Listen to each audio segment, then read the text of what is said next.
wakoma kudai wakautorepiko zvatipa moyo waile pakatika pemoyo ndaikutora semunhu ukuona semunhu waitoita semunhu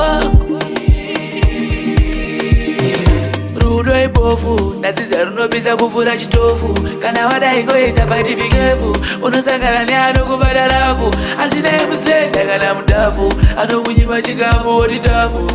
yotonzi skillful